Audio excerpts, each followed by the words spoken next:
दोस्तों, बिहार का चुनावी बिगुल बज चुका है। सभी पार्टियां अपनी अपनी तैयारियों में जुट गई हैं। तारीखों का भी ऐलान हो चुका है। लेकिन दोस्तों, चुनाव का परिणाम चाहे जो हो, एक बात तो तय है कि सरकार बीजेपी की ही बनेगी और सीएम भी बीजेपी का ही होगा।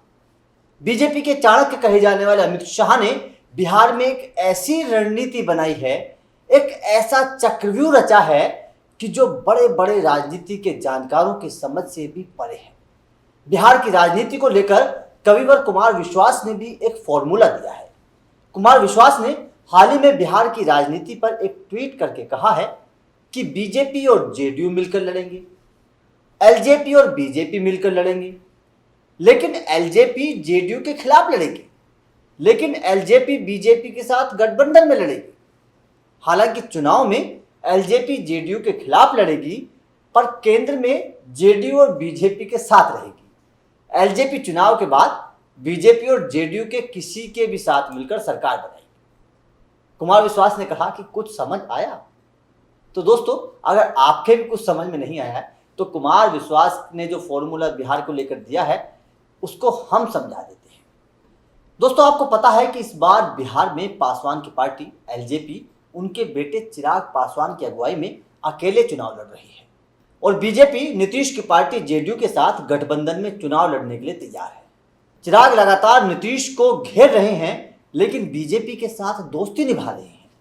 चिराग कह रहे हैं कि बीजेपी से बैर नहीं, नीतीश तुम्हारी खैर नहीं। एलजेपी का इस राजनीति के पीछे बीजेपी की एक तीर से दो शिकार वाली नीति है और इस बात को भाजपा अच्छे से समझ रही है।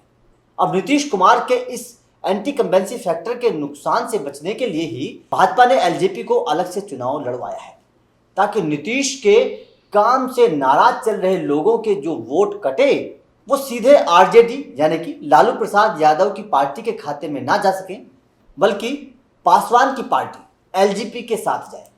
दूसरा, नीतीश कुमार जिन 122 के करीब सीटों पर चुनाव लड़ेंगे, अगर एलजेपी उनमें से 10 से या 15 सीटों पर भी नीतीश की वोट काटने में कामयाब हो जाती है, या खुद उन सीटों पर जीत जाती है, या फिर नीतीश को हराकर किसी विरोधी को जिताने में कामयाब हो जाती है, तो इससे नीतीश कुमार कमजोर जरूर हो जाएंगे। ऐसे में अगर भाजपा नीतीश के साथ चुनाव लड़कर नीतीश से ज्यादा सीटें निकालने में कामयाब हो जाती है तो भाजपा का मुख्यमंत्री बनना तय है।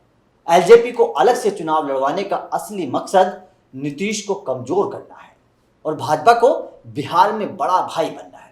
भाजपा ये बात अच्छे से समझती है कि नीतीश कुमार के 10 के आसपास सीटों के नुकसान के बावजूद भी प्रदेश में सरकार तो बड़े ही आराम से एनडीए की ही बनेगी और इससे भाजपा का मुख्यमंत्री बनने का रास्ता जरूर साफ हो जाएगा। तो दोस्तों, आपका क्या मानना है? क्या वास्तव में बीजेपी की जो एक चाल है वो बीजेपी उसमें कामयाब हो जाएगी? आपका जो भी मानना है हमें कमेंट करके जरूर बताएं।